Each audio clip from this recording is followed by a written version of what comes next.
Good, good, good. I love you. We've got one for everyone. So whatever you want to do, we'll just pass them on. We got, so I use gravity picks. We've got gravity picks here. They've got picks for all of you. Hey. You get a pick. So I hope you enjoy them. Love it. Better start my cleanse and see you later. Bye. Bye.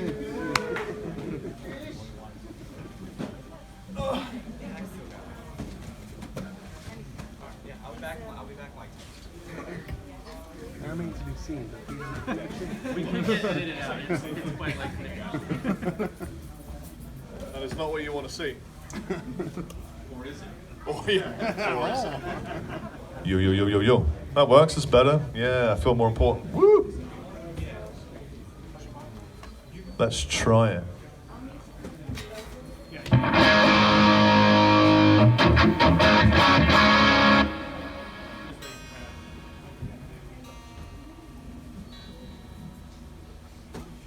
Mr. Chapman, honor system, just take one.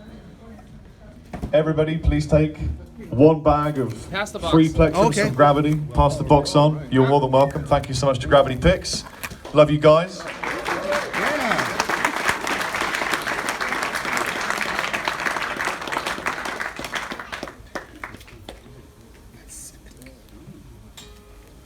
Yeah.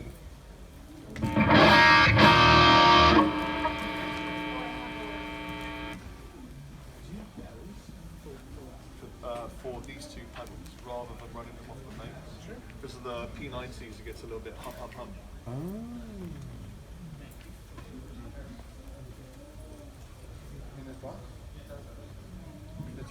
Will that eliminate some of the hum?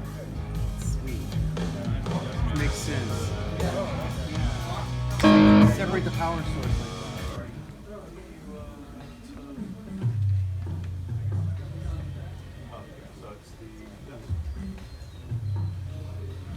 We're just going to go ahead and get set up real quick for you right now. So thank you so much for your patience. I really appreciate that, guys. I've been learning Californian since I've been here, so that I can order water and batteries from Americans, and hopefully you guys will understand what I'm talking to you about. So thank you so much.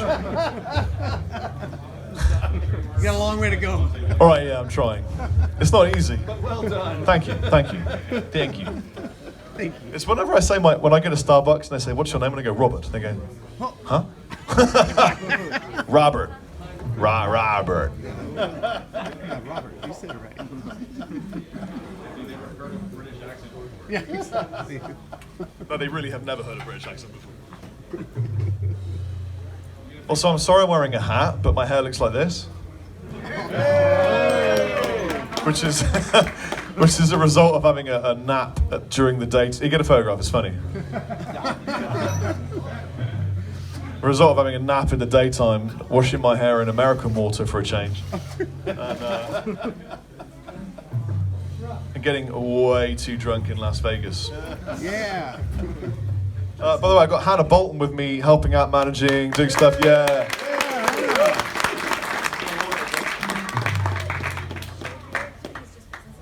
Oh, yeah, batteries.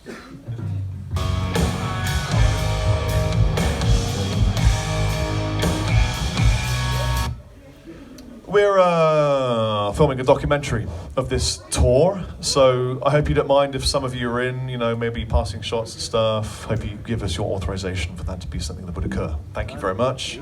Much appreciated. Also, please feel completely free to film, take photographs. I really don't care. Anything you want. It's all good. It's what I'm here for. I'm quite an informal guy. You might have noticed this, so it's all going to be good.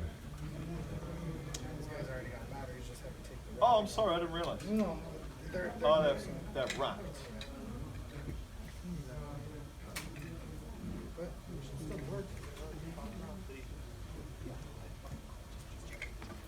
I'll try this one, and it may be the same situation. It is the same situation. Usual technical difficulties. No, I just want to remove the. So it should be fine. Maybe it's all. Maybe it's fine. Unless the battery's dead. That is good. That one is dead.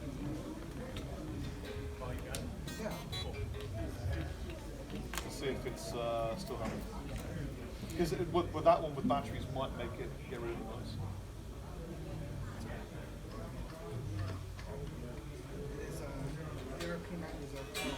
That's the yes. They are notorious for being the funniest pickups. So I'm running P90 pickups and with every single light on earth being in this store.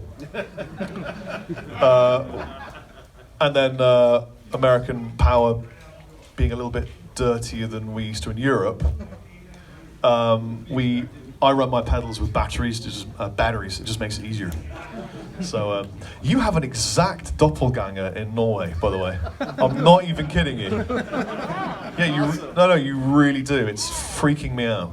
Yeah, he runs a guitar festival. We get a photograph with you later on. And I'll send it to him. Anders Bowers, his name is. Yeah. But be happy. He's mates with Steve Vai and Joe Satch and everyone. So he's a cool guy. Going to run a real quick volume test, and then we're going to go.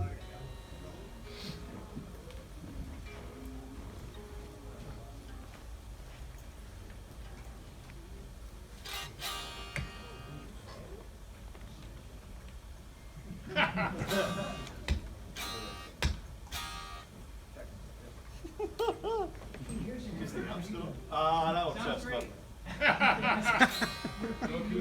Volume. So is my guitar going through the PA at the front? Yep. Can you hear that at the front through the PA? Could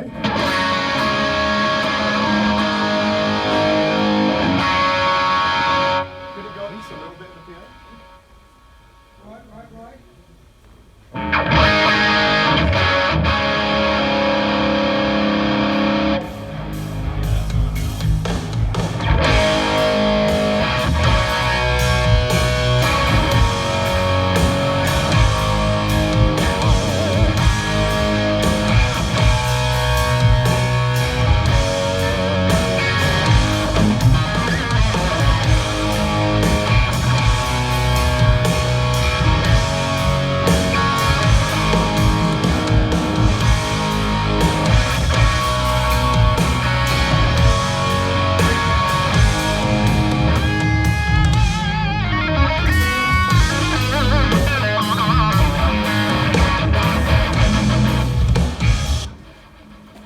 Hello, I'm Rob Chapman. How you doing?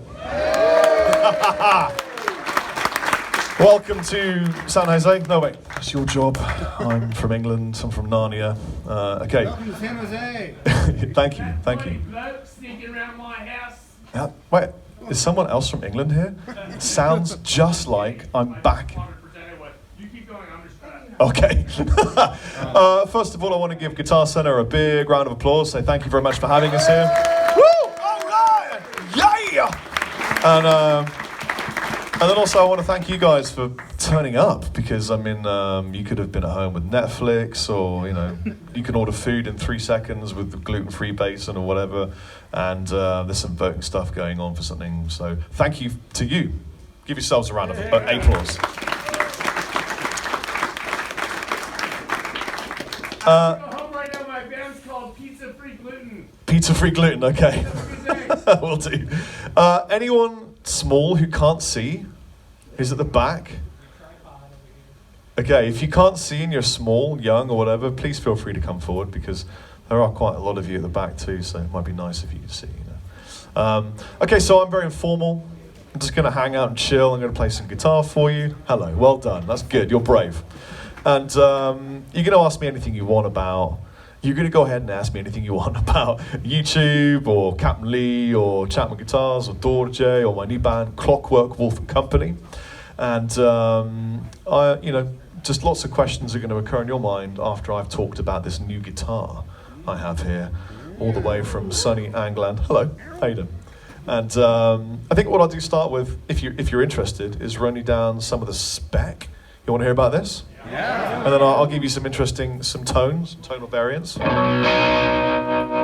my really clean sound. I'll clean it up a little bit for you.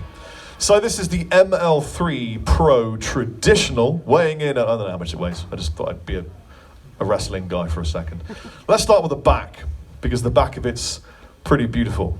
What we have here is a neck made of tree wood.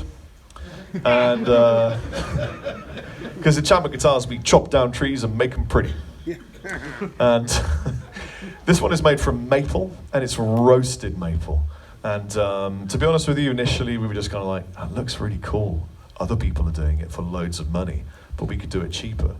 And then I toured. From England, I went to Korea. From Korea, I went to Australia. And then from Australia, I went in and around Sydney and Canberra and Melbourne. And then I flew to California. And then I flew somewhere else in California. And then I flew somewhere else in California. And now I'm here. And I haven't needed to touch the neck once. Because the baking process removes all the moisture. So it's really hella stable, which I'm really grateful for right now, because I've gone from really cold, damp climates to here. It's dry. I shot a music video in a desert on my hands and knees down by Joshua Tree, covered in cactus needles. I still have some on my hands, and got through like 4 quarts of water. I don't know how much that is in English. A lot of water, and this is fine. It's the weirdest thing ever. It doesn't move at all. And it's because it's been baked. And then it looks like it's neck through. It's not neck through. It's a set neck, and we've carved it to make it look like it could be neck through, which just makes it nicer feeling and easier to reach some of the dusty notes. I'll spin it for you. Ready? You ready, girls? Spin. So, so this side, some of the things that you might not initially be able to see are the loom inlays. These are great. Now in America, you guys get awesome torches that you can fend off enemies with, like 1,000,000 volts of torch power. We don't have those in England. But if you have one of those and you stuck it on these loom inlays before you go on stage, they'll blind you for like at least half an hour, which is really handy in small British venues that are sticky floored and you can't see anything and you can barely hear anything at all. Loom inlays are really valuable for that. Then we've got stainless steel frets. They last forever. It's a really good idea to have your frets harder than your strings. So if you use steel strings and nickel frets, wrong way around. You're going to have that little indentation here when people play D, and you'll have a little indentation here when people play a bit of Sweet Child or something, just at the top, there. I think we got away with it. So yeah, it's really good to have stainless steel frets. And then on the more of the business end of things here, we have a very, very thick maple cap of solid maple tree wood. 3-way, and then we have a tone knob, and then we have a volume knob. It's knurled. Can you see it's knurled from here? So you can just touch it with the tiniest of fingers, and it will immediately move, which is so nice. I hate it when you've got to go to have more gains. That shouldn't be the case at all. We've got a hole, painted it black on the inside, which I think is a really nice touch. It kind of makes it like confetti. Imagine confetti. You all saw confetti. You all saw confetti. And then a couple of Chapman P90s. These are Alnico 5 driven Chapman's own proprietary P90s. Be proud we use American magnets, because Americans actually make magnets for pickups rather than automotive, which a lot of other companies use. And so this is what we call the MR3 Pro Traditional Semi-Hollow. And we are really proud of it. And I have to thank you, because as you know, these are collaboratively designed. Did you vote on these? Oh, yeah. Put your hands up if you voted on this guitar. Yeah, thank you. Thank you very much. Because you voted for exactly what I wanted. I got to tell you, it's pretty scary owning a guitar company. You could have turned this into anything that I might not have wanted. Flying sausage, 3-neck, giraffe, tar, I don't know. It could have, but it's exactly what I wanted. And then the counterpart, the more modern version, which we're calling the Obsidian. Yeah. I can't do that enough. The Obsidian. Is also really what I want. So thank you very much for doing the voting thing. I'm now going to play it for you a little bit. I'm going to dial back some of the gain, just, in England we say a smidgen. Do you know what that means? Yes. I think you say a scotch, which is like a sim, no? A schmidmassage?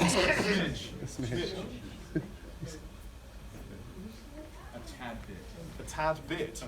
So a tad bit is wrong. That's two things. Come on, America. A tad is a small thing. A bit is a thing. So it's a small thing. How do you say mirror? Mirror. Wrong.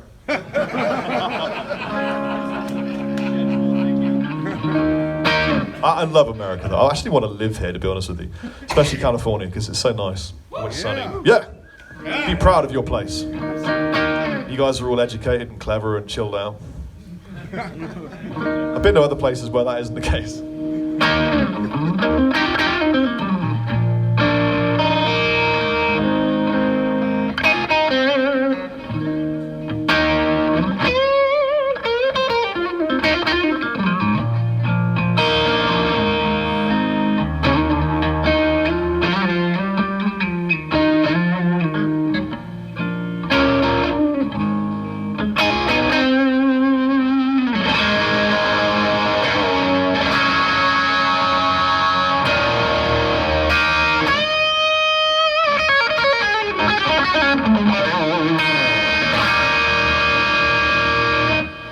That was a bit of the bridge and a bit of the in-betweeny Woody plays. If I put it in the neck position, it does exactly what you imagine a neck position P90 would do.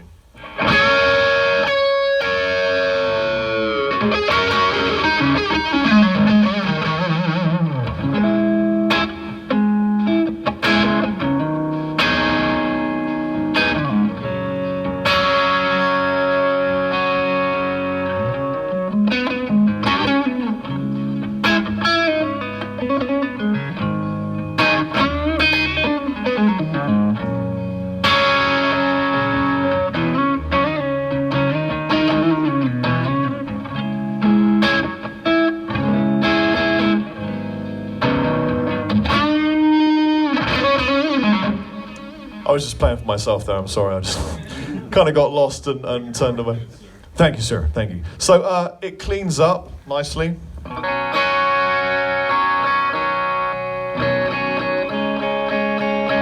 I am playing through a katana from Boss, because I kind of thought, if I ask for a valve amp, I'm going to get a valve amp that's been pummeled by thousands of people for years, and then it might be inconsistent. Whereas this is very consistent, and also it's kind of affordable. And I thought, because I think this is 999 MAP in America. I don't know what that means, MAP. I just like to say it. MAP. And so that's kind of an expensive guitar. This is kind of a cheap amp, I think, like an affordable kind of amp. It sounds great. And what really surprises a lot of my friends is if you crank the gain and a bit of the volume, how good it sounds as a gain hound. You want to hear that? Yeah. Yes.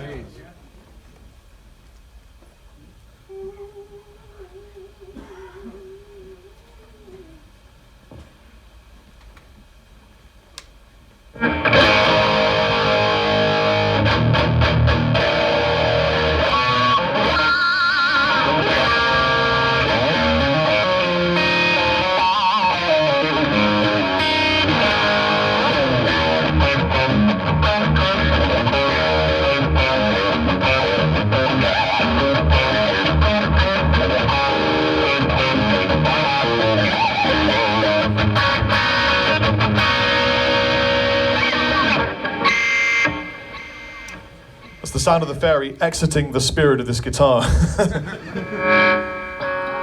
You know, all guitars have spirits, each one of them. They all have a little fairy that inhabits. And in this one, it lives in here. You just can't see it because you don't believe in it. That's what it is. Sorry? You can't even hear it if you have Jimmy clips on. That's true. So, quick tunage. And then what I'll do is I'm going to take questions from you beautiful people from San Jose. We're in San Jose, aren't we? Yes, Just sir. checking. Yes, sir.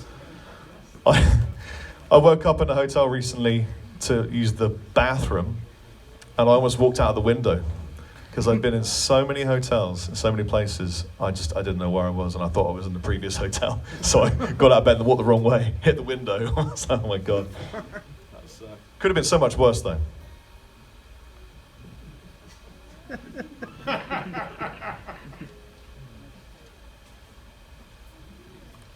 So, who would like to ask a question? Who wants to be the first volunteer? You, sir. I have a really good question. What would Professor Drew Bypass have to say about that beautiful British standard right there with regards to the law of diminishing return? I think Professor Drew would probably say that this is a really expensive guitar. And it is. This is a ridiculously expensive guitar. This retails for like 3, 5, 4. I mean, that's pounds. I think in US dollars, it's at least $4,000. It's very, very unashamedly expensive. And you're going to get the best T-type guitar you've played for the money. So it's all to do with whether you had the budget, whether you were happy to spend the money. Some people wouldn't be. Totally don't blame them. Some people would be. My brother. And but basically these take, 4 months, sometimes 3.5 months to build by 3 guys who live in a shed in the east of England. And the body's a CNC cut, roughly, but then everything else is just like done by hand with sandpaper, and they pray over them. And they use, they sprinkle fairy dust.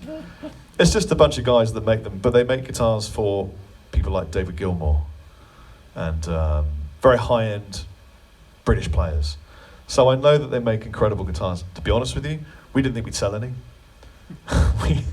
we just thought, honestly, I'm a guitar player who owns a guitar company. I never thought it would end up being the biggest guitar company in Europe. But I had no idea at all. And it was just, it kind of landed in my lap unexpectedly. And I like playing really high-end guitars because I'm spoiled. And when I decided to launch the British standard range, I just thought it'd be kind of a cool flag for the company, and it'll sort of show that we're serious about making high-end stuff too, and we have the ability, and show off some of our techniques. And then we just made one for each of the members of the company. So one for me, one for Matt, one for Beer, one for Lee. That was it. And then Guitar Center went and ordered 30. And we were like, what? You want 30 of them? They're like, yeah, we want 30. You're in 60 stores now, Rob. I'm like, right, okay. How many stores have you got? 280 or something. It's crazy. Wasn't that right after Winter Name? Pretty soon after, yeah. So it's an incredible, you can all play it afterwards. You're just free to touch them. We're totally cool with that. You can play my own guitar. You can play this one. I'll give you some tones in a minute. Sorry. I'm still a little bit on Australian time. It's the weirdest thing, flying from Australia to California. Get this. I left at 9:30 a.m., flew for 14 hours, and landed at 9:30 a.m. the same day. Groundhog. So I went to Cheesecake Factory. What are you going to do when you get a day again? Eat some, eat a burger. So yeah, it's really expensive. If you can't afford it, don't buy it. Hands up if you own more than 3 guitars. You don't need to buy any more guitars. I own a guitar company, and I'm telling you, you don't need to buy any more guitars. What if they're all Chapmans? If they're all Chapmans, then sell one. Get a Gibson or something. No, it's true. A lot of people think, if I buy another guitar, I'm a better player.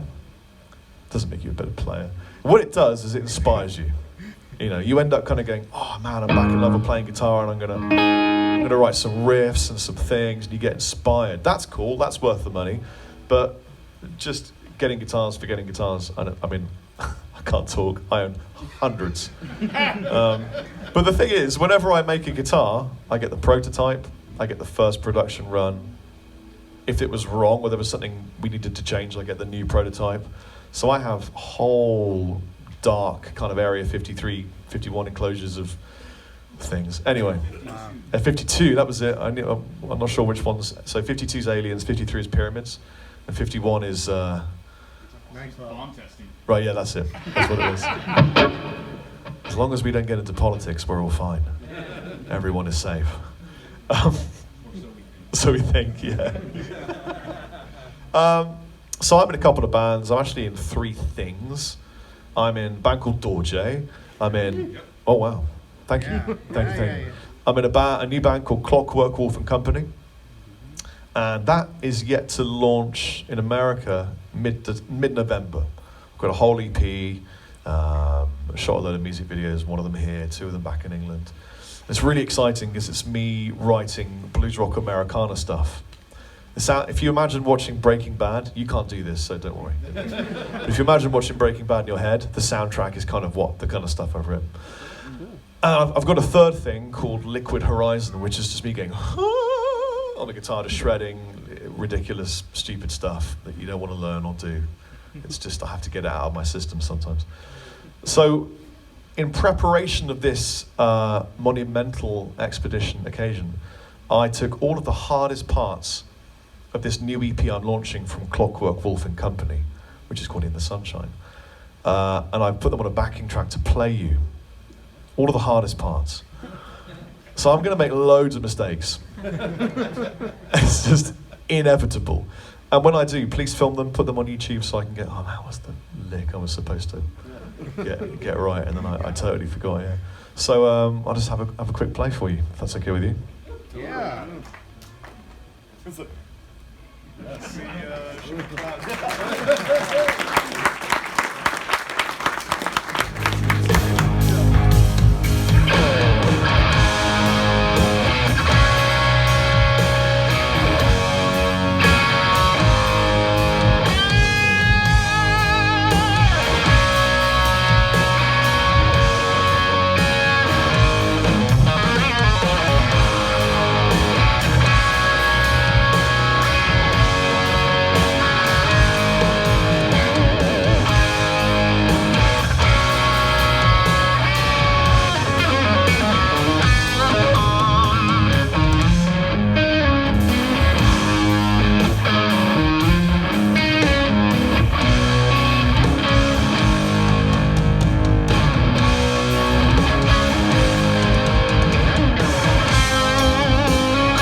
Oh man, that was really hard.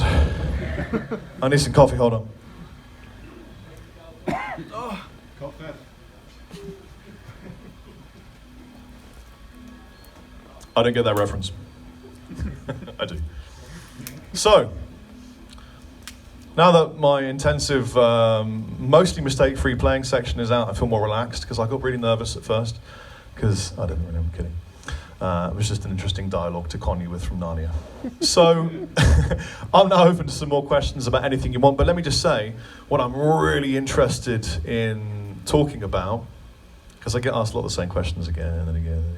What I'm really interested in talking about is writing music, writing riffs, guitar techniques, concepts for visualizing stuff. Hands up if you write music. Okay, a fair few of you, that's handy. And then, that kind of thing's really interesting to me. It's interesting. You, sir? All right. This might be I'm hoping it's an unorthodox question for you. I know that you're a singer as well as a guitar player. Yes, sir. For me, a guitar is more, I use it to write songs, and I'm more of a singer. Uh-huh.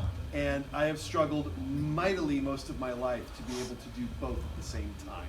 Okay. In the sense that I can play guitar and sing like in sync with it in unison, and it's dead boring. Right. Whereas the way I like to sing and trying to play, it's like I have tentacles all of a sudden. I understand.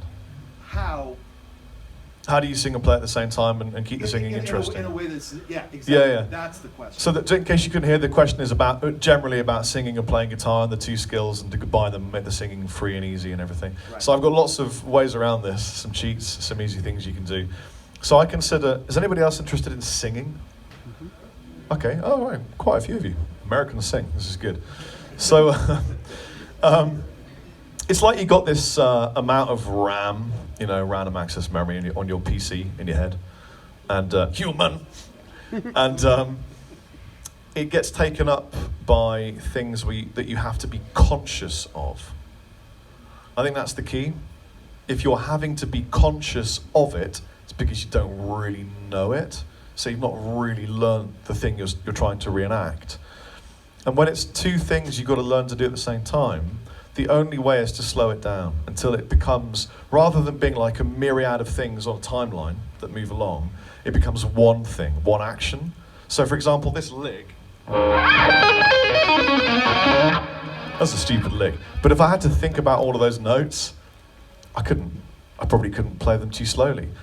But having spent a long time practicing it and doing it and doing it and doing it, it just becomes one action. Just like all that kind of stuff. It's just like one thing to do. It's not multiple things to do. Singing is the same. It's about slowing it down and being fully subconscious with it, so that it's just a natural thing that you do. And it's difficult because when you get nervous on stage, it's like driving when you're aware of everything. Well, you don't use gear sticks here, do you? Everything's automatic. Oh, you do? Oh, okay, cool. I don't know. So in England, almost like half and half the cars are stick shift, and some of them are automatic. Is it stick shift, you call it that? Yeah. Right, okay. Manual, automatic, same thing. All right, okay. So what I hate is when you're driving and you're aware of it all. It's like, oh God, wish I could just shut down and just drive and not be conscious of it. Same with music and singing. And what I find more is that my technique is bad when I'm thinking about the guitar playing. Because if you sing loud and with heat like I do, if your placement is in the wrong place, it can really mess with you, and you got a limited number of, it's like tyre wear in Formula One, you got a limited amount of that on you. So I cheat. I simplify the guitar parts so that I'm not having to really be conscious of it. If there's a rhythm part where I'm like, this is really going to be hard for me rhythmically, I simplify the rhythm part. If it's really impossible to sing and play, Rabia, the buddy in my band, he steps on a pedal that slaves my entire rig so that the stage doesn't lose one side of its power, and then I just sing. You got to do what you got to do to get the show good. Simple as that. So, for example, I can give you an example of a piece of rhythm. I might have to remember this because it's been a while since I played it. Hold on a minute.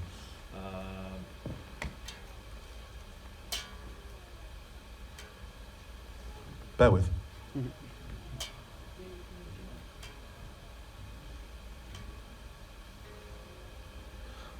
Also, these are 10 to 56, 10 to 46, and I use 10 to 52 paradigms, so you don't have to buy paradigms, you can buy any string you want. So I get asked about my strings every single show.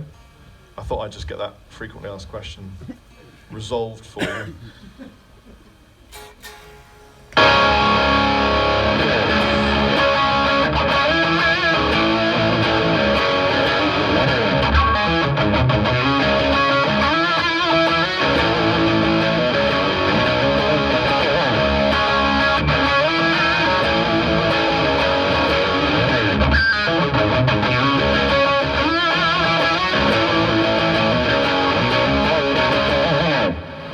So that's the chorus section from a tune called Catalyst.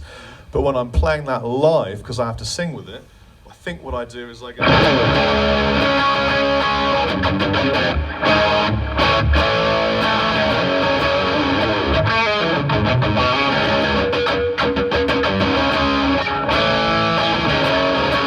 Yeah, that's what I do. I'm like comping the chords and using rhythm. So I find that part is easy. But the rest of it, like moving around a lot when you can't see and you got to sing and you got to look at the audience, so hard, you know.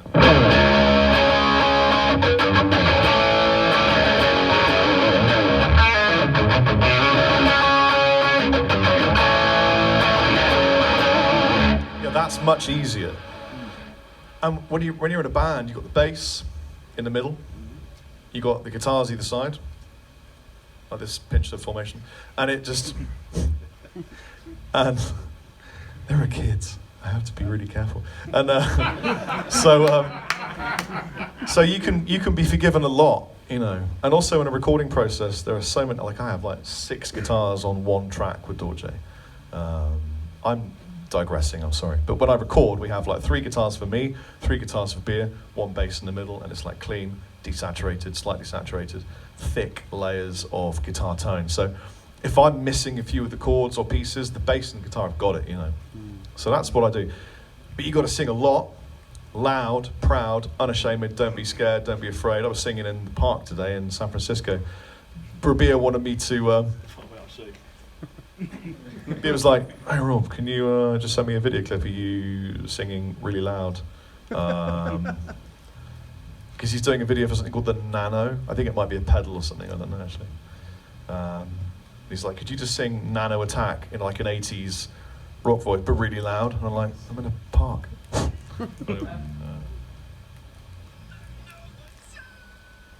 Oh, it's that.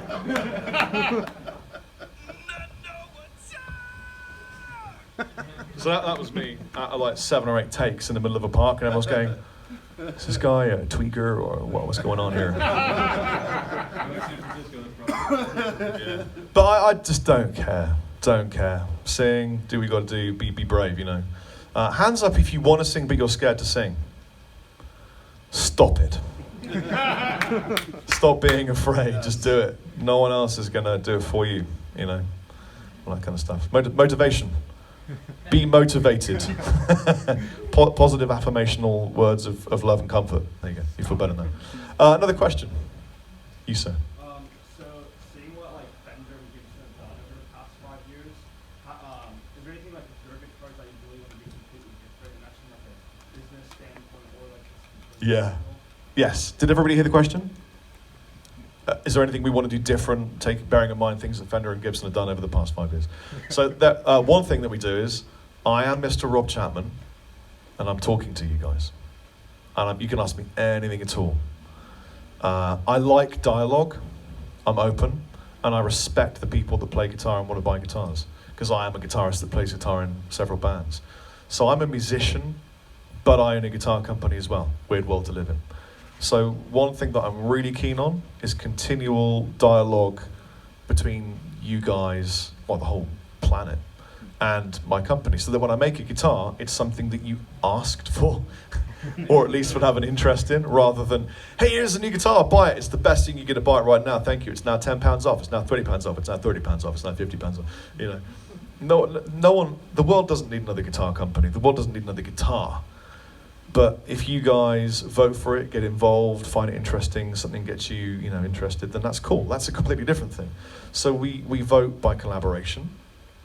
We'll always do that. The only exception is if it's an artist model, that's totally up to them.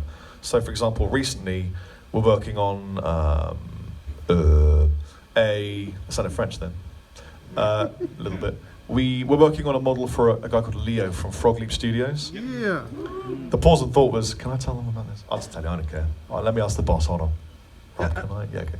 So it's a green swamp ash baritone ghost fret with a Floyd. We'll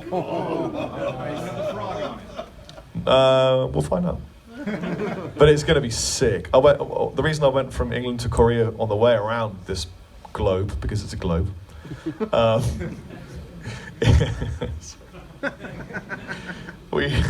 oh god, we stopped off to look at lots of prototypes that I'd asked them to make. Imagine being me for a minute. I do this.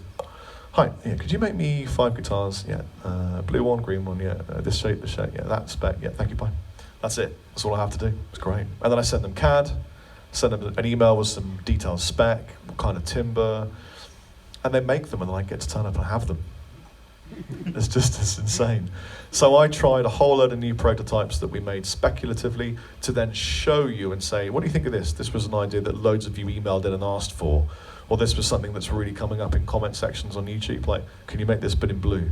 Or when are we going to have another Floyd Rose guitar? Or when are you going to make an ML1 Pro Modern in Swamp Ash with the original blue and a Floyd Rose? But like right now, I'll be able to right now. So yeah, we did that. And I tested these prototypes on the way here, and Leo's baritone ghost fret was made, and it's so sick. I've now forgotten whether I'm answering a question or just chatting rubbish. Oh yeah, things we're doing differently. Okay, so, and then something else we're doing differently is that we're beginning to, okay, so 2020 is 10 years of Chapman guitars. 10 years. Yeah. Oh, thank you. Thank you. You guys are awesome. I'm here all day. So, yeah, 10 years of Chapman guitars. So I thought, you know what, it's about time that we really focused on making a Chapman. And I know it will get resistance. And I know that initially no one will want to buy it. I just don't care. But we're going to make a Chapman. So it'll be a Chapman shape. It'll be a Chapman guitar. It'll have its own features. It'll look similar to something, but it will really be a Chapman.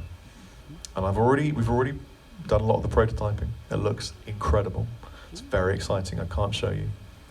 But so collaboration with people, making our own shapes, listening, I think is really important. That's about it. I think that's, I mean, at the moment, the situation with Chapman as a business is that we never have a problem selling guitars. It's crazy for us. And way more than we ever expected, to the point where we really need to find a premises and more staff and expand, and we've actually stopped. Like at the NAMM show this year, we're not even going to have a stand because we don't want any more retailers in America. It's too much hard work. Taking on retailers means you need more staff to look after them and help with problems and questions and things. And I'm like, no. So I've got a hotel suite next to the NAMM show, and I'm going to be sat there hanging out, chilling. And then I'm going to go to the show with Rabia and Matt and just, you know, get a camera and be an idiot. And have a few beers and chill and actually enjoy the NAMM show for the first time in about 6 years. So, yeah. You, sir. Regarding your online content, how mental did it feel speaking into a camera the first time you were doing it versus how comfortable do you feel now? Good question. Doing that, knowing that? Also, sick RoboCop t-shirt, bro. Okay, thank you. Is it an original from the... No, that would be demolished by now. Right, yeah. Slightly small. Good job. Okay, this is how the first Rob Chapman video went. Hello, my name is Rob Chapman and welcome to Chapman Guitar Tuition. Today I'd like to show you some scales. Here is my scale. And I was really nervous. It was an uncomfortable feeling. I was a guitar teacher in Wiltshire in England, which is where Hagrid from Harry Potter's from. So I talk like, when I have a cider, I talk like that all the time, see? Hey, you doing, mate? You all right? Ah, it's fine, mate. I don't understand, isn't it? Did you understand any of that? That's actual Wiltshire. It is, I'm not even kidding. So I taught guitar, loads of students. Things got really good. I got in a band. My drummer ended up being the marketing director for Universal Records. I did all the session work for Universal Records. Explosion, I'm here. It's weird. Gradually, bit by bit, I grew more and more comfortable shooting videos. It became, for me, honestly, it became a way of getting away from the problems in my life at the time. And I hid in my room and I just filmed 2,000 videos. And now, I feel more comfortable in front of a camera and on stage than I do in everyday life. I feel empowered by being on stage or in front of a camera. I don't have, I feel, hands up if you have a problem with confidence on stage. You do? Come here. Come here. There's a little step round the side here.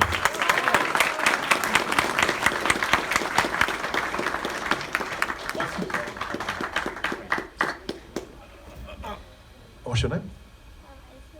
Isra. Isra. That is a beautiful name. Now, I want to put you through a really, really quick process, okay? So here's the thing. When people feel scared on stage, it's normally because they feel like judged, observed, like people might think like they're not going to be good at something, or they're like watching. But the truth is, if you go to see a show, have you ever been to see a show? If you ever go to see something or you watch somebody performing, it's like, wow, look at that, that's really cool. They're really good. You have only good feelings. And all these people here watching you, they only have like good feelings. They're like, wow, this is really cool. She looks great. She's got a great name.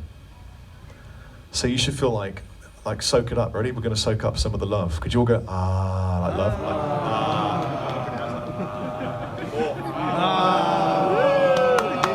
ah. See, it feels nice. It's a good thing.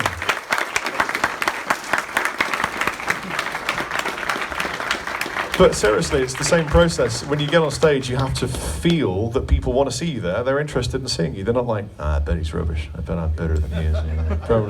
He'll probably mess up that Ingve lick that he's been trying for 10 years.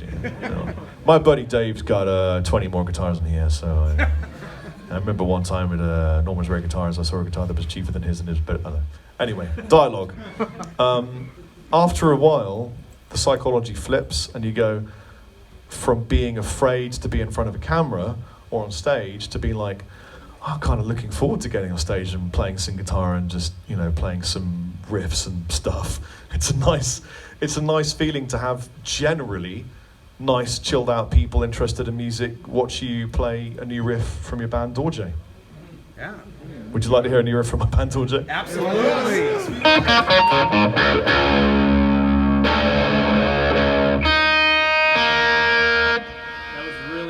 It was great, yeah.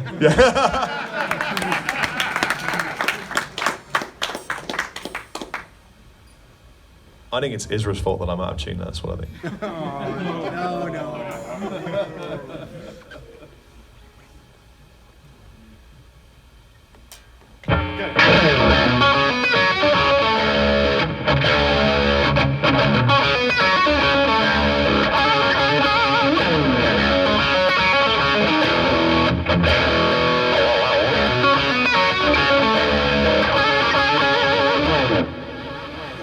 There's a new one. And I want to tell you a short story about how I came up with that because it involves me name dropping, which is really fun.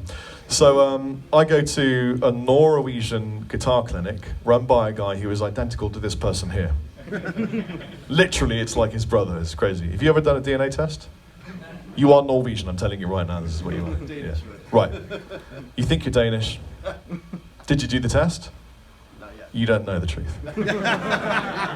See, now I am, as you can tell, I'm English. I'm from Narnia. And I did a DNA test, and they refined and refined as more people joined, and it turns out I'm 22% Irish. So I'm going to have a talk with my mum about that. That's weird. I'm also 2% Swedish. So hands up if you're Swedish.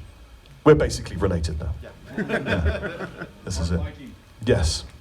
Yeah, yes. The pillage. So I go to Norway and I do this guitar festival. It's like a guitar festival. And I played with some ridiculous people that I absolutely idolise. Like I jammed with Steve Vai, with Paul Gilbert, just crazy people. And one day I'm backstage, just chilling out, warming up my scales. Like that. And then Paul Gilbert walks in. He goes, hey Rob, how you doing? And I go, hi Paul. He goes, I watch all your videos. It's so cool to see you here, man. So great to get looking forward to jamming with you. Yeah, thank you very much. And he sat down and he taught me guitar for an hour and 20 minutes. And I was just like, oh, I'm getting a guitar lesson from Phil Gilbert, this is absolutely insane. And he's just a real, we call him a chiller, he's just totally relaxed, chilled out, eats fruit, just relaxed, very nice, great technique. And he taught me about, I was incorporating string skipping into my hybrid picked modal licks. Sorry, that was a long thing to say. And some of you were like, what? Where's the rock? So I was doing that, and he was like, here's a chord exercise, and he showed me a thing, and I played it, but I was drop tuned, and I shouldn't have been, then it sounded cool, and it sounded like this. Yeah. And I was like, that sounds great. Mental note, remember that, use it in a riff. And I realized it sounded like something was expanding. It was going, what? Like expansion. So what I wanted to do was flip it on its head and make it contract again, so that it had like a question and an answer kind of vibe. So I inverted it and did this, which I thought was really clever. And then as I played that and I listened to it, I got a visual, and I'm a very visual writer. When I write, I see things, and also when I see things, I hear stuff. I have a kind of a crossing over of senses in my head, which is sometimes a pain in the ass, sometimes really handy. But if I'm staring at a painting, it'll totally distract me, and I'll hear music. So when I closed my eyes and played that, it's like I'm looking at a giant oil painting in a gallery, and I'm seeing the bottom left-hand corner, and it's expanding, and I'm beginning to see the rest of the painting. And I was watching like a scene from Game of Thrones, where there's a giant ice wall and an army running towards the door, and there's a giant going, being pelted with arrows and stuff. The giant's fine, don't worry. And I was like, wow, this is so cool. And then I saw like an Allied fanfare, and I'm like, right, I need a fanfare. So I wrote a fanfare. So now I've got the army running towards it, I've got the fanfare, and I wanted to hear the footsteps of the giant running towards the gate, so I got this. And that's literally what it is. The visual became the sound of the riff. The army running towards the gate, the fanfare of the army coming to help, and the giant's footsteps. And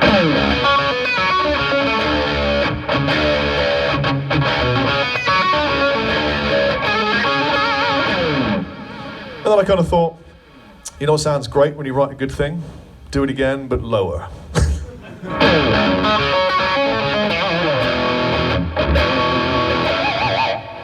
and it became a thing, and now it's one of the new tunes for the new album that Dorje's doing. Hopefully releasable next year at some point, writing it in December. Yes. So I'm really excited about it. Oh, thank you very much. Thank you, sir. That clap was started by this guy. Thank you for starting the clap. It's interesting from the point of view of a guy on stage to watch a clap start and spread. It's like, we call it a Mexican wave in England, but it's like a Mexican clap goes across the land. Another question. You, sir. Yes. I've had to quit writing on guitar, because whenever I write guitar, it ends up being the same old blues, rock things I've been doing for years. Yeah. I mean, now I have to start with vocals or start with drums or something. Sure. How do you write with guitar but make it fresh, continually come up with new things instead of the old things? It's a really good question, and it's a huge topic, and I got loads of answers for you. Oh, so I'll try and condense it a little bit and make it kind of interesting. So when I write music, I don't do this. I don't go, okay, I've got a right tune. I've got an album coming up. Okay, right. Right, I'll start with a 4 chord. I'll go to 5. Maybe a 3.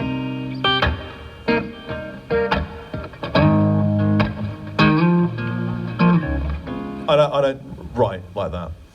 I get a coffee, put on some Ingve, or I don't know, anything that's just like, okay, you get really fired up and excited, and then I jam over it, and then I'll get a thing, something will happen. I'll do like, and I go, that sounded good, felt good. Let me just do it again. And then it gradually expands, and it has a feeling and a story to it. I'm listening to the story, seeing the visual, letting it expand. So it's like a catharsis, it's a purge. I can't write when I'm happy.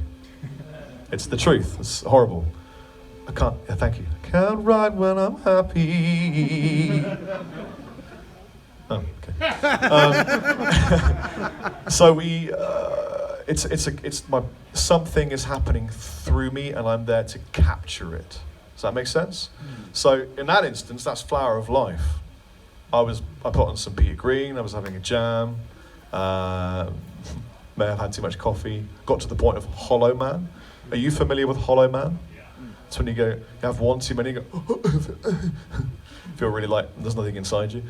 And I was just jamming and I got that. And I love that chord because it does this thing.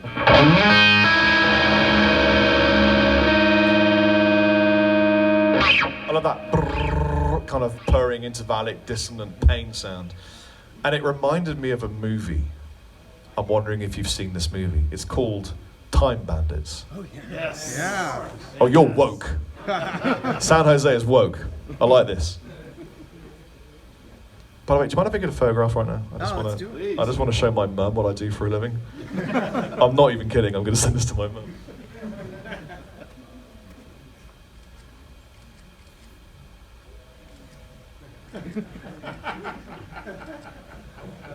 Ezra, could you do that? Actually, do it that way around, like a fox. That's it. Baby metal. Thank you.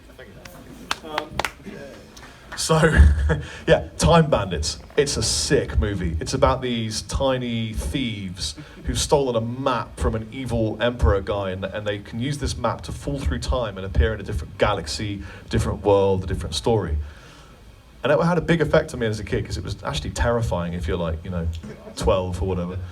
And that opening riff reminded me of the feeling of the movie. And then, as they're falling through these portholes and landing in different worlds, I wanted to express that through the movement of chords that were non-diatonic. So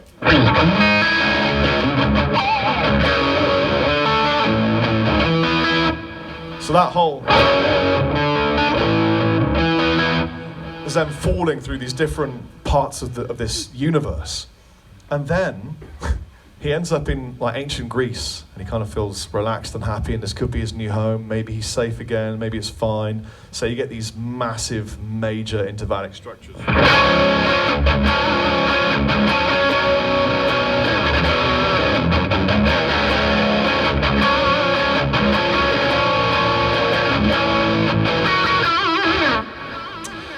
And that's what I'm seeing, so it's what I want to hear. But I've never sat down trying to come up with a thing. It just occurs through me. If I have to wait a year, sit back and wait a year. Especially with lyric. Anyone struggle with writing lyrics? Oh yeah. Yeah? So I don't write lyrics, they write themselves through me. I go on stage and I improvise until the damn lyric turns up. I've done so many Dorje tours where they're like, "Have you written words in?" No. Oh, yeah. They'll come to me. When I've suffered enough somewhere, my brain will output, especially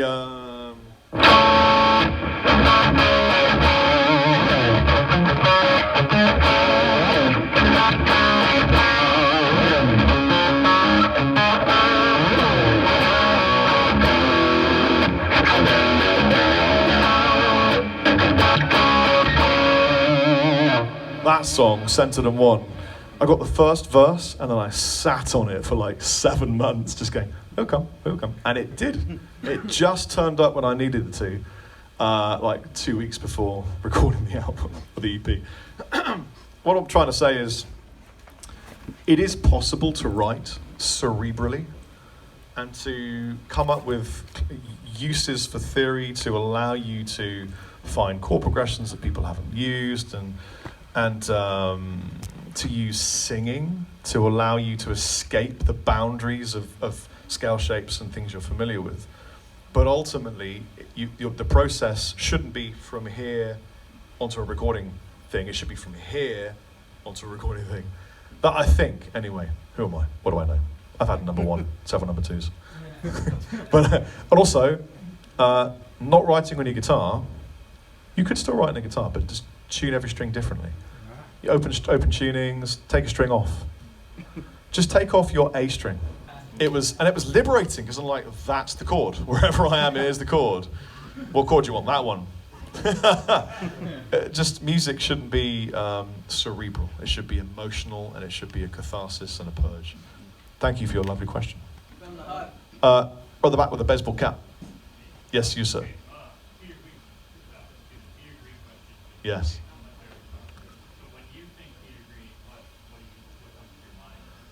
Oh man, he's singing. Peter. So when I think about Peter Green, what do I think? What do I feel? He is singing through his hand. He has bypassed the requirement to be thinking about anything. It is purely a vocal thing, and that's what I love about his playing so much. It's just so vocal. So when I write solos, hello, how you doing? When I write solos, are you related to this person here? These your parents? Yeah? Hi. She's great. تتكلم بالعربي؟ When I write solos, I sing. I don't immediately grab a guitar. I get the chord progression. It's going to sound crazy, but bear with me. And I sing over the chord progression, and I'll find interesting vocal melody, because singers don't go, I think I'm going to use Lydian flat minor 2/3, and probably this shape here. Even if you don't think you think that way, you think that way. Because you'll be going, I'll go to my safe place.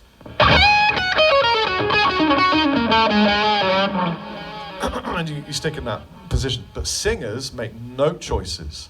They're like, okay, this is going to sound great to my ear, so I'll sing that note. And very few singers are even aware of what note they're singing. They're just singing. So actually, I can give you an example. Hannah, can you unlock my thing? So every song on my new EP, thank you for asking, it's In the Sunshine by Clockwork Wolf and Company. Every song has a section in the solo that I have sung. Now that you know that, when you download it, you'll immediately find it obvious which sections I'm singing on. I'll play you a part.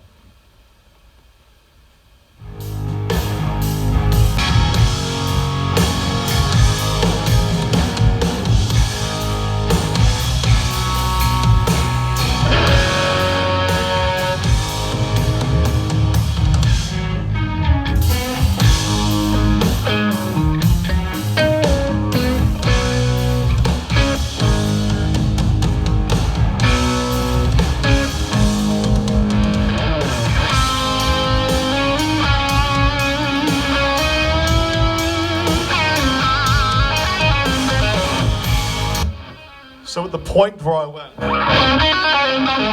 I'm not singing that. But everything else,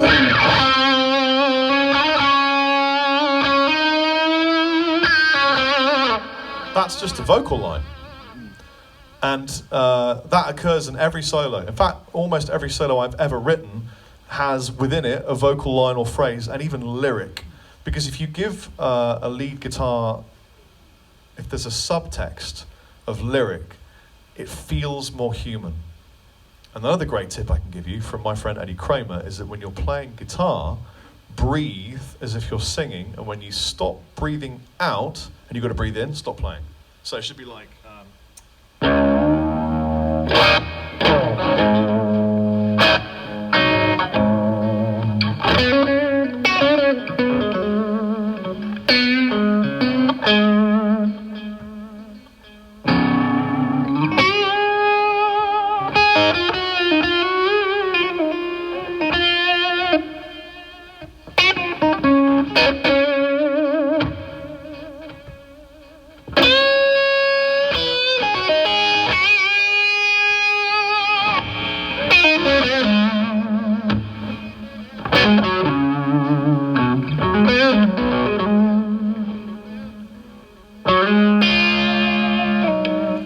makes it way more human, and the phrasing is nicer because I'm using lyric. I'm thinking about words and phrases.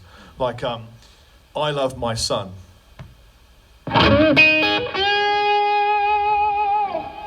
He's great. He's the greatest, actually, is why I just did that. Things like that.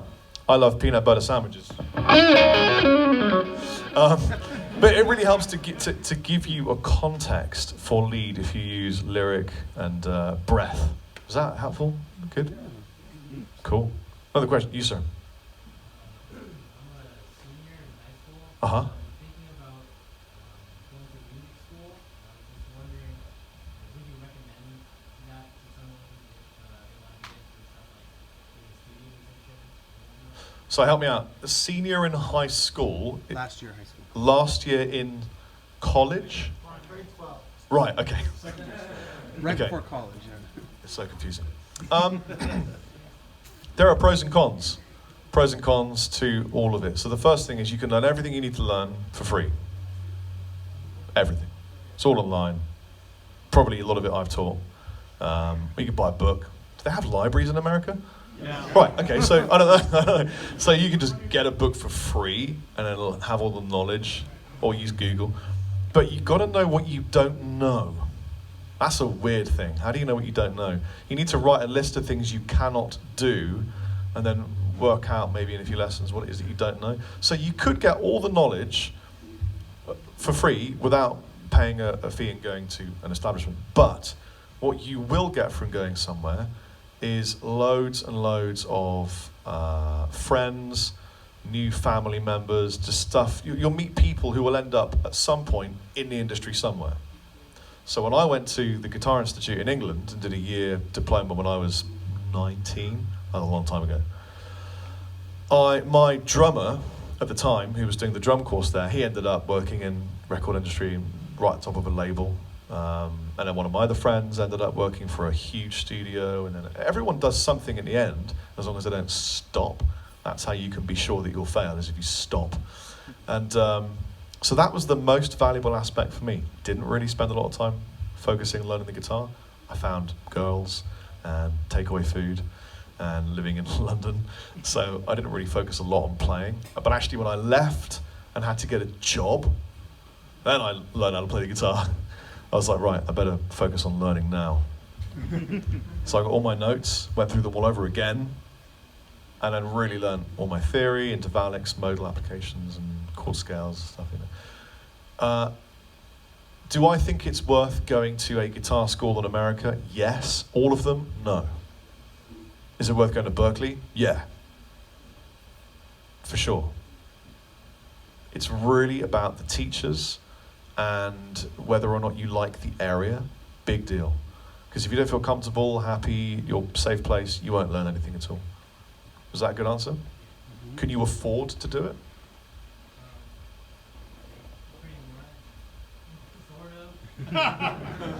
That's another thing. Don't spend money you don't have, brother. You don't need to do it, because you could learn it all for free. Wait, you answered the question. You, sir. Good tone metal guy. Yeah, you. Okay,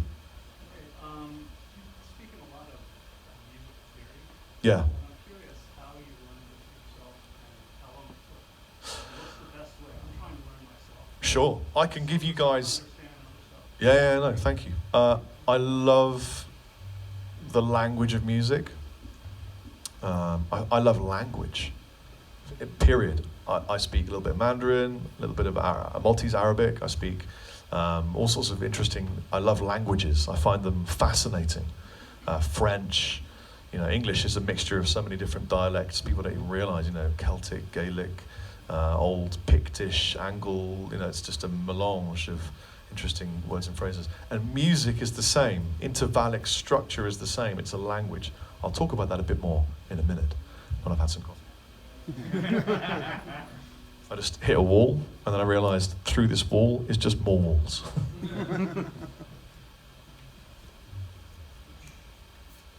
Oh, so much better. So, I learned music theory because I wanted to be a guitar teacher. So, when I first heard Joe Satriani playing the guitar, I was like, I want to be a guitarist. I just want to play guitar right now. When I found the band Metallica, I was like, I want to be in a band. Being in a band's the coolest thing ever. And when I found Soundgarden and Chris Cornell, I wanted to write music. So those three people put me in a certain place. But when I heard Joe Satriani playing, and I realized it wasn't just pentatonics, I wanted to know how he did what he did, very specifically on a song called Flying in a Blue Dream, which was all Lydian. Now, I didn't know what Lydian was. I had no idea at all. And when I went to the Guitar Institute and I studied, I heard that Lydian was a kind of a major scale, but with a change. That's what they told me. And I didn't pay attention. And then when I went home and got a job and decided that I wanted to be a guitar teacher instead of working in a warehouse, I realized I had to learn the theory. And I sat down and just focused myself on finding the most practical pieces of theory I could use that applied to my life. Because there's a lot of theory, honestly, if you want to be a rock, metal, blues guitarist, there's a lot of stuff you just don't need. You'll never ever need it. It's nice to know it and have options, and I'm certainly not saying don't learn to sight read, but you don't need to learn to sight read if you want to be a metal guitarist. You want to learn how to use Pro Tools, Logic, you want to learn how to use Final Cut Pro, you want to learn how to record, engineer, all these things, learn to drive. All these things are way more important. Have a job, make some money, buy 4 guitars. Intervallics was the first thing I studied, because that is the building blocks of everything else. I can tell you right now what you need to know, and you can go and learn it, and you'll be a better player. Do you want to learn? Yeah. Yes. Yeah? See if you can remember this. And if I ever meet you again, tell me if you remembered it and then learned it, okay? Learn how to play a major scale, and then learn how to harmonize the major scale, which means take each note and build a chord from it. Then learn the chords that form what we call a chord scale. When you've learned the chord scale, learn the pattern, major, minor, minor, major. Learn the pattern of these scales. I'll play them, actually.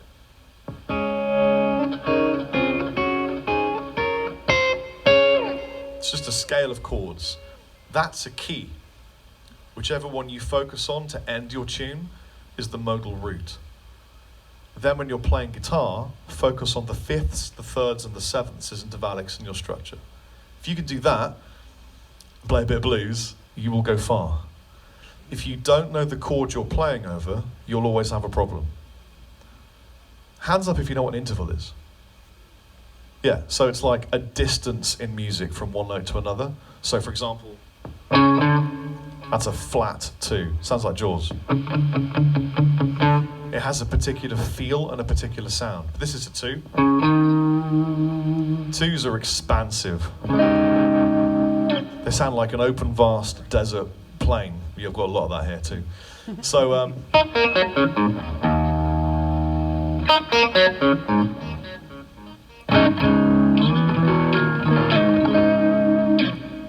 you need to learn every single intervallic and focus on it and realize how it feels to you, so that when you are trying to paint a picture or a feeling that you felt or seen, you can express it intervallically.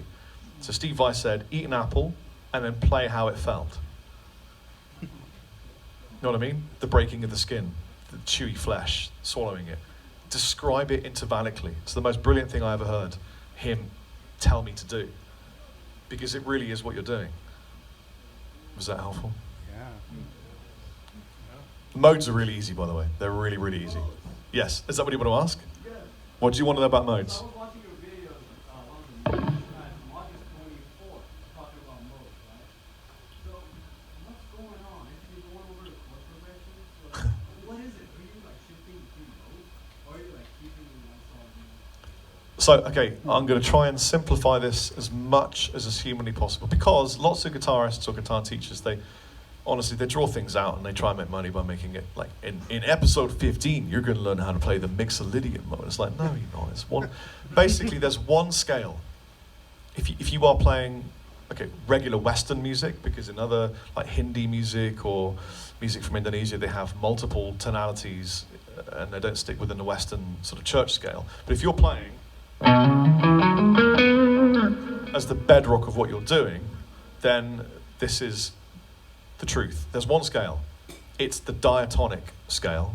We call it the major scale. And when you play chords from that scale, the chord pulls your ear in a direction that makes you hear the scale differently. you're not playing a different scale. The chord is making you sound like you're playing a different scale. And then people separate those individual sounds and refer to them as the 7 diatonic modes. They are in origin one scale. I can demonstrate that for you now. It's just the major scale. Yeah. But when you know the chord you're playing over, and therefore which of those inversions of it, the modes of it you're playing, you would play in a certain way. The same notes, but you would play in a certain way because they have a different feel. So, let me think. Okay, I'll play an E so I can drone a string for you.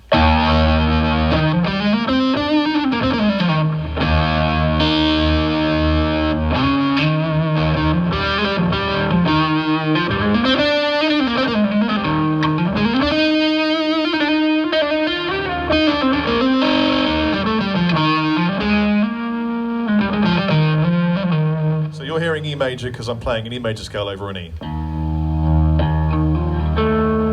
Now you're not. Now you're hearing Lydian because I just played. I changed the scale shape, but I don't have to. I could use the same scale shape. If I go, because Lydian's the 4th mode, I've memorized that as a fact. 1, 2, 3, 4. If I put that note on an E, now watch this, you're going to hear a major scale.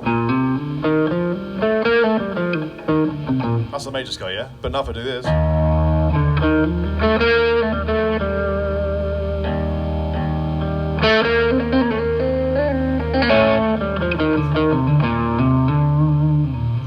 You hear it as Lydian. It's a trick, it's your ear. It's that telling you something is a root. So what a lot of people do when they're learning these modal scales and they get really confused is they learn the scale shape and they go, okay, here's Lydian. And they're playing a scale, but they've started from Ionian and gone through, and they're continually hearing the Ionian root, and so they don't hear Lydian. You have to drone the root to hear the mode. Otherwise you won't hear it. You know what I mean? So like if I want to play, I'll play mixed Lydian. I won't do, hold on, let me think. Okay, check this. I'm training your ear to hear a thing.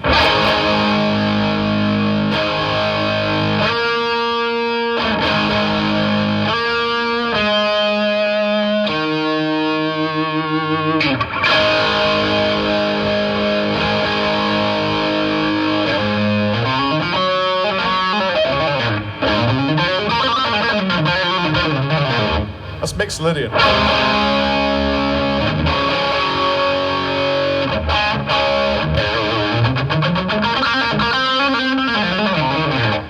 So you heard mixed Lydian because I gave you an A reference, so your brain goes, oh, okay, it's an A, and then I'm playing a bunch of intervallics to give you mixed Lydian. But it's just a major scale. It's the same scale. And to cheat, this is my favorite thing of all, you could use one long scale and just move it around the tonal centers to cause the modes. So I use this one.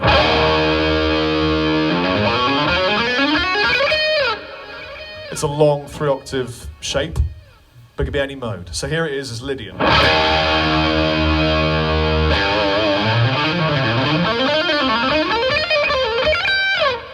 Same shape, just moved it. See what I mean? Was that helpful? Yeah. You, sir, with the armband, yeah. So yeah, when we last met at the Winter Dam show, I was in a local band around here. I previously left that band to create a new project. Cool. By the Devin Townsend, by the name of Stormbender.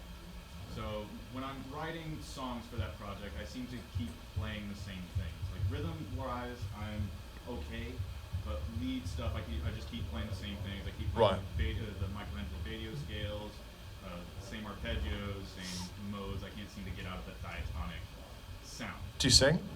I want to, because That's what you need to do. I have a harsh vocalist, and I'm the clean vocalist. Right. So I just want to know like how I can get out of the diatonic shape. No problem. Because it can get a little bit boring when I'm practicing, when I'm writing. Sure. Do Do you play any blues? I love B.B. King. But do you play any blues? I can try to play blues. I know Okay. the blues scale, but that's not really what you're asking. So it sounds like you're playing lots of diatonic, shreddy kind of metal stuff, Yes. modal, and Marty Friedman was my favorite guitar right, player. one of my favourite players too. He's amazing. In fact, he's at the Larvik Guitar Festival run by this guy here in next year. So, well, I'll teach you a new scale. How about that? Yes, please. Half of it is a Marty Friedman scale. Do you want to hear a new scale? Yeah. This is one of the scales I write a lot of Dorje stuff on. It's kind of a hidden secret, but I'm going to unveil it to you now in episode 1 of Rob Chapman Unveils His Scales. I like doing an American song. So my wife is from Malta, so she's Arabic, and she speaks Arabic and Italian blended, and she makes amazing, tasty food, and it's a beautiful little island, and they have interesting music, and lots of interesting tonal origins and things. And one day I was watching a documentary about pyramids. I love that no one even cares, because that's very normal for me to do. And they were talking in Egyptian Arabic, and she's like, but she was having a doze, and she's like, what language are they speaking? And I went, Egyptian. She said, I understand it. I thought that was amazing. She'd never known that she could understand Egyptian. It came from the same Semitic root. So I thought, wow, that's really cool. And I'm learning to speak Maltese Arabic. I thought, this is such a cool, exciting thing that I could maybe hear some Egyptian. So I started looking into Egyptian music, because language and music are often very related. And they have some really cool scales. Okay, it goes 1, 2, a flat 2, 4, 5, 6. So it's like most of the Phrygian scale. Yes, exactly. You are woke. Well done. But then it's just repeating. And then I thought, it's a great beginning, but what if it ended Egyptian and it went from Japanese to Egyptian and became a Gyptian scale? So I went.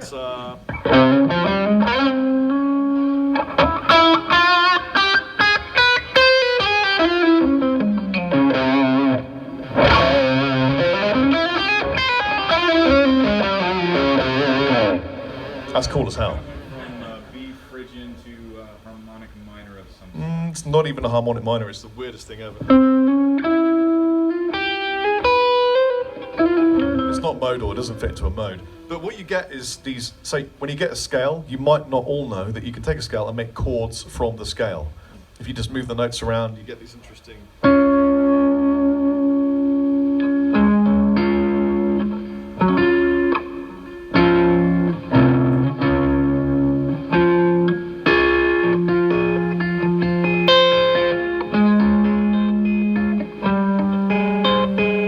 So interesting.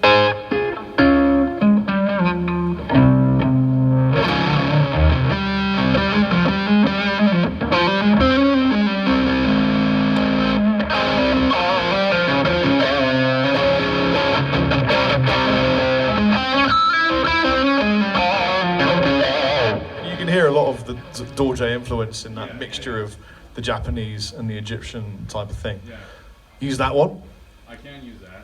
Also, have a go at singing. I know you said that you've started, you've got a clean voice, you do that kind of thing. Well, I can do clean, I can do gutturals. I was actually singing a bunch of, I was singing through Pentakill's second album.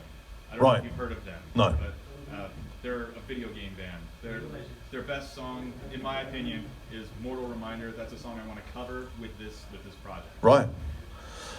My advice would be ultimately, if you're writing solos, to take the chord progression over which you're writing and sing over it. Remove the guitar as much as you can. Yeah. Be a musician, and then apply the guitar afterwards. Once you don't try and find the sound here. Don't do that, or you'll be one of those guys. Yeah. Don't be one of those guys.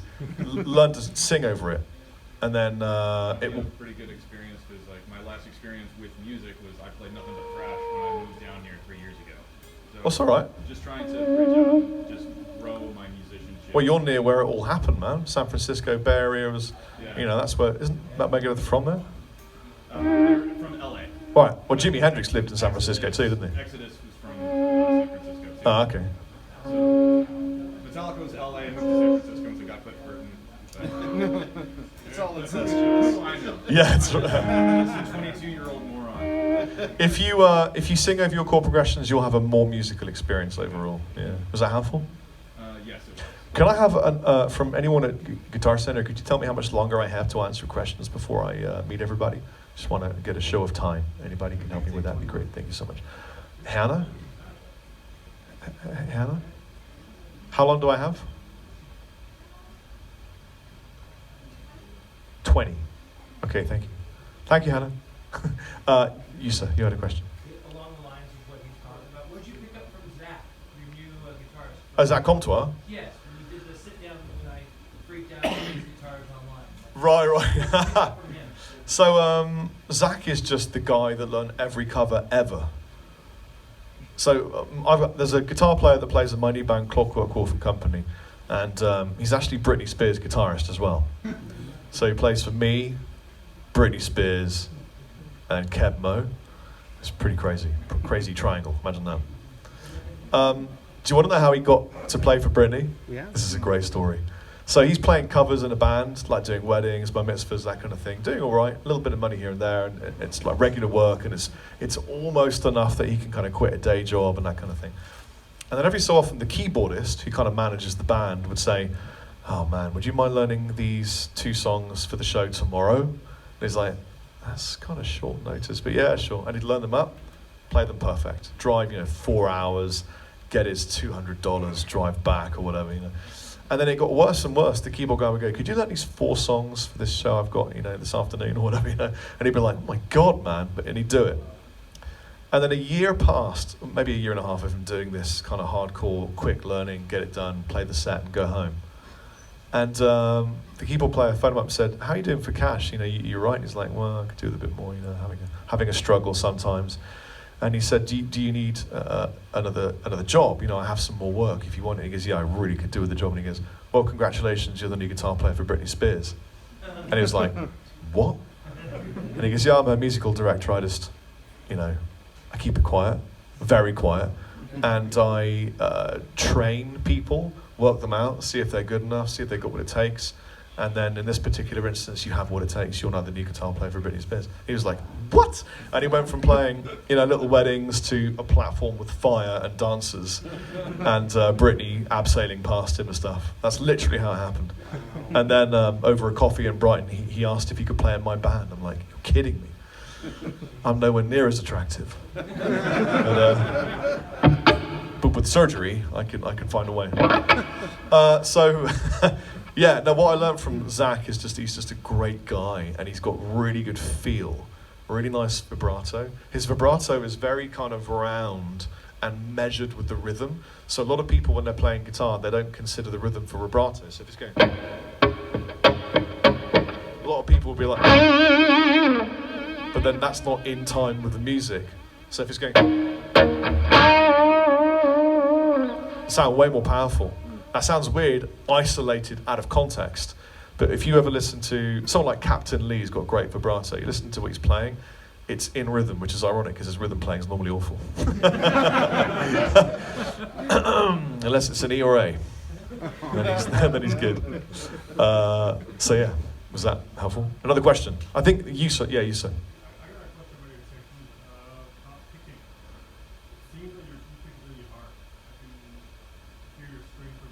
Interesting.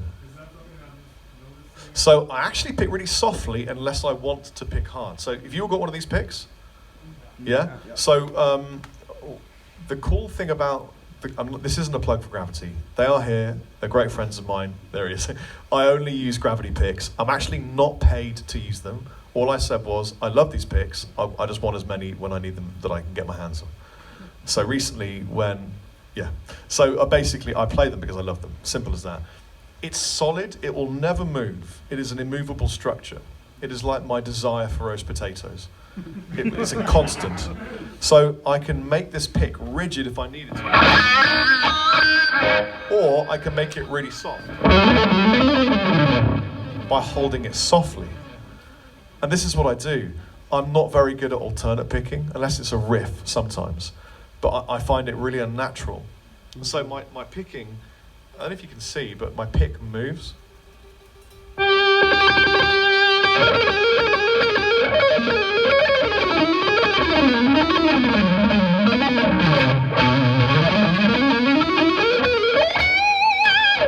It's a fluid, soft thing, but when I want it to be hard, for that kind of thing, I'm digging in much harder, and it's giving me what I want, especially for the riffing, and I always angle it to get the slice over the string. There's the second part to the question. How does that translate to your Tone. Oh boy. So let me give you an example of tone. So this is an interesting thing that, and I'm going to take it in a direction that you're probably not familiar with. Does this have good tone? Do that have good tone? Now tell me, does this have good tone? Tone is a subjective feeling that you experience when you hear someone playing something. It is not the sound that you're hearing as much. Because no one goes, oh, I love the tone of that alarm on my phone. Or I love the tone of, I don't know, a random household sound. Some people do, actually. It's kind of a weird experience. Today we filmed and recorded the sound of something moving in the harbour because it sounded really cool. But what guitar players and musicians experience as tone through a guitar is more the expression of a sound than it is the actual sound. Because you could give Captain Lee a piece of the word I'm not going to say because there are kids here, and he'll make it sound great because he's got great feel and he emits his sounds in a human way that you feel. It's about the feeling you get. So this is a physics system. Every single tiny part of this thing counts towards the end sound. It is all doing its thing in the same way. And actually, I'm going to talk about tone word. Oh no. But it doesn't work how you think it works. It's the reverse of how you think it works. Now, I'm in a luxurious position. I talk to pickup manufacturers all over the world all day long. DiMarzio, EMG, everybody. And they're all in a position where they could just say, oh, you know what, it's all just the pickup. Nothing else makes any difference at all. But they don't. You know why they don't? Because it's not true. There are other things that are at play. A very small amount of it affects it, but it is at play. Actually, what happens is you're hearing the sound of the strings, but the strings are being made to vibrate in a certain way, and certain frequencies are soaked up by the wood. The wood does not add tone. It takes away certain frequencies. It's like it shelves the high end or shelves the low end. And what you get is the remaining sound coming out. So it's the reverse. It's subtractive. It's not additive to the tone that you get. The same with everything else. Here's the biggest thing in tone of the guitar. You ready? No one really talks about this. This is the truth. Is how you hold the neck when you're playing and how hard you press it against your body. If you hold it really tight and you hold it really hard and you play a note, it kind of dies kind of quick because nothing is being allowed, like holding a bell and ringing it and then grabbing the bell.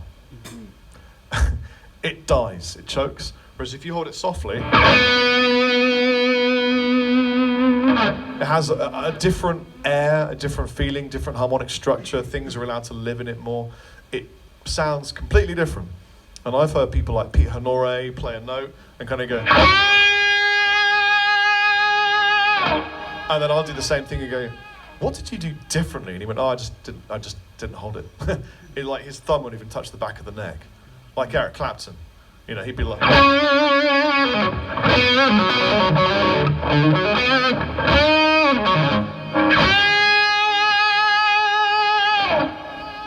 and also, what you don't let ring allows a note to breathe. So if I play this note and kill everything, you see it just turns. I love doing that. It makes such a difference to the sound. You know, people are like, what did you do? I mean, I played on a harmonic. That's all I did. I didn't play over a non-harmonic area. And it makes a big difference. So pick, everything makes a difference. Picks make a difference, but mainly it's whether the pick is right for the way that you play. You know, I have in the past used steel picks because they're a constant, and I don't like things that change. So, for example, the celluloid picks you get that I could talk about this for hours, but they have a memory. So if you keep bending them, they'll end up bent.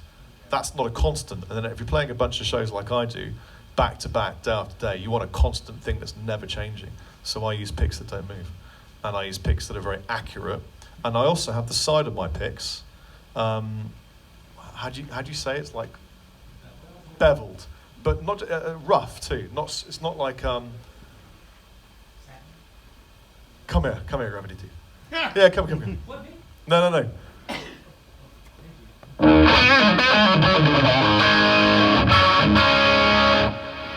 So you see this, it isn't polished on the sides, it's rough. What do you call that? Master finish, unpolished. It's the master finish unpolished. So I want to explain to you why though, and what I need is a pick that is like that but is not master finished. I swear to you this isn't planned, okay? You might have it. I'll play while you do that.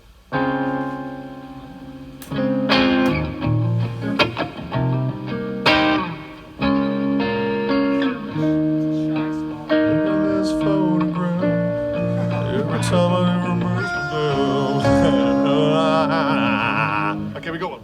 So, this is polished. This is not a diss at this pick, but this is why I don't do this. If I touch this to a string,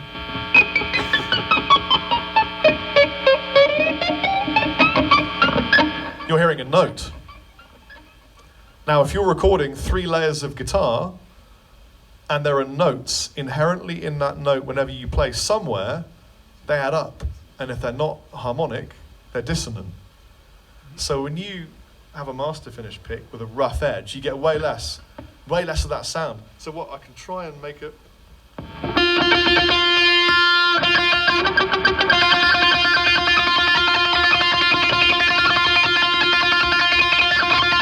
you hear that underlying sound? It's deadened and muted with the master.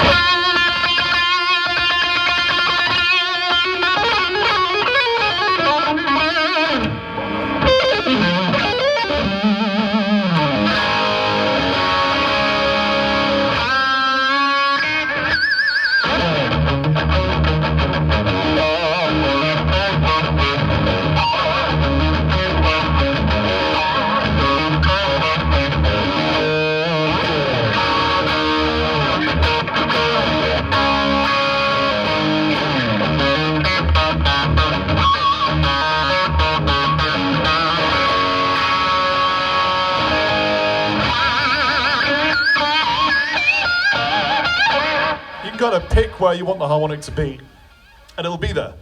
Someone can have that one for me. Was that the? I can't remember what I was answering now. Picks. Picks and bevel. Does the pick make a difference? Picking technique, yeah. Hold it soft, unless you want to hold it hard. But back to the picking itself, that would take the strength of the picking itself. Yeah. Oh yeah, for sure. Okay, so yes, it does. How the string reacts to the pick makes a big difference. If you're, for example, if your action is too low, when a string hits, it goes in a circle. Yeah. Have you seen a slow motion image of a string doing its thing? Yeah. It's incredible. It does a circle. And it creates a wave, and that wave is captured, and then emitted through a speaker. It's a wave. So if it doesn't get the chance to create a full wave, you don't get the low end. So if your action's too low and it can't quite do a full rotation, you won't get low end in your string. So one of my friends is a tech for bands like, well, huge bands like Lamb of God and massive metal bands. And he said the single biggest difference in their tone was when he raised the action like half a turn on every string, because it just gave off more low end. And you got that boom, boom, boom, boom kind of sound that you needed. If you pick a string 100 different ways, it'll sound different 100 different times. Not just like how hard or soft, but where, you know. So yeah, it's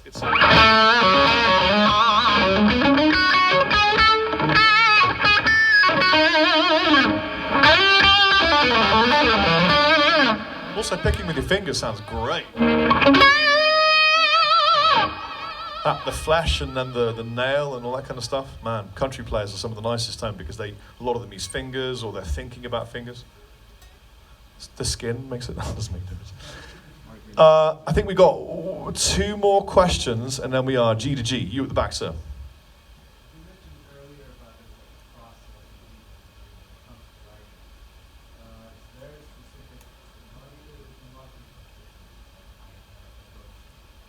Yeah, is there a specific guitar I go to when I'm writing?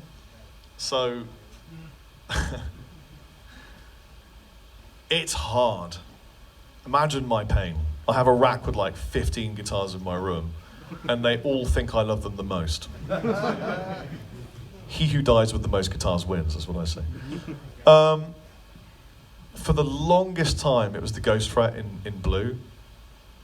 And then, when we came out with the revision to my signature ML3, which was the ML3 Pro Modern, it was that. Now it's this, and I've been using this, actually the prototype of this, for like 7 months, something like that. When I made the prototype, this might be interesting, I made it before all the votes were in, because we were in a real hurry to get it done. And so I ended up with a mixture of different spec that I guessed might end up being it. So I ended up with a 24 fret version of this with an angled headstock. So it's the only one in the entire world. And I wrote loads of stuff on that. It just flows so nicely. To be honest, though, it doesn't really seem to matter what I'm playing when I'm writing. I used to write a lot on acoustic because it limited me. I like having limitations. If I'm able to just rip it, chances are I probably won't write something. Because I'd be too busy going, oh yeah, I'm great. So just, thick strings, tune it down, make it hard to play and that kind of thing. One more question from someone who hasn't asked. You, sir. Not quite as technical as everybody else, I'm a little. So I'm going through my mid-40s, midlife crisis. Congratulations. Thank you very much. I didn't buy a Corvette, so I'm good. But I'm playing School of Rock adult band, learning to play. Sure. And we get up there and we play these 100-watt Marshall stacks. And yeah. So I happen to go on YouTube and type in. So they make you use 100-watt Marshall stacks? It's what the school has. Right. So I go on, I type in, and you pop up talking about taking smaller watt, like you. Yeah. I don't remember what we had. It was a small cabinet on tour with you. Sure. Are you still doing that? Yeah. And is that a recommendation? I want to take a recommendation back to the school. Right, okay, 100 watt heads, complete waste of time. Absolutely ridiculous. They don't know what they're doing. Tell them that they know what they're doing. Tell them Rob Chapman says you don't know what you're doing. You want to shoot a video? Yeah, absolutely. What's it called? School of Rock? School of Rock. Okay, ready? Yeah. Hey, School of Rock. Great that you've hooked up with Marshall, that's really cool, but you don't need to use 100 watt amps. They made them 100 watts because they didn't have PAs rigged up to guitars back in the day. You could use a 20 watt amp live. If you're lucky, you'll get it full volume on stage. I mean, it's the truth. I tour professionally all over Europe, and I use a tiny hand-wired valve amp that is like 28 watts on a good day. And I have it halfway up, and the sound guy go, could you turn it down a bit on stage? Okay? I'm like, yeah, sure, and I'll knock it down a bit. You don't need to be loud at all. And 100 watt plexis, that's dangerous for students especially. And yeah, the reason Marshalls and old amps were loud is because they didn't have them rigged up through the PA. You literally had racks of amps giving the sound to the audience, so it needed to be 100 watts. No one needs that anymore. Rabea will have a couple of heads, a quarter volume or whatever, It just, you don't need that much volume. And sometimes, do you wear earplugs? I'm starting to. Yeah. Yeah. If you play guitar and you want to have a living being a guitarist, get some molds, pro molds, wear them every single time you play. Don't not do that. Because I've met so many incredibly talented musicians who have either gone completely deaf or very deaf.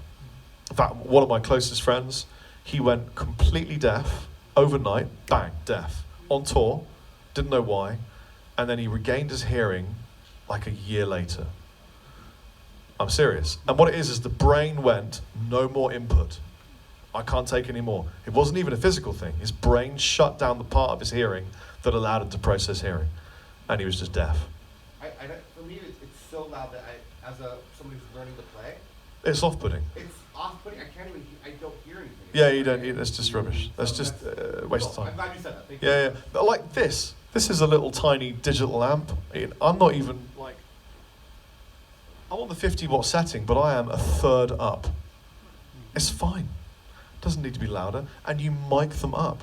If you can't hear yourself on stage, either get in-ear monitoring or buy a wedge and take it with you to a little venue. You know, like this little tiny thing here. That's all you need. As long as you can hear yourself clean, you're good. But lots of volume is counterintuitive, old school rubbish. So that was the last question. Thank you so much for being here. I really appreciate it. You guys have been amazing. And what we're going to do now is we're going to set up and I'm going to meet you, shake your hand and stuff and chill, and here's another pic. Thanks, guys. Yeah. Oh, can we get another photo? Is that okay? Yeah. Do you want to bunch up? Because some of you are like way in the wings and stuff. So, yeah, if you want to be in, get in the middle. Shall I get to the front as well? Yes. Let me get superhero.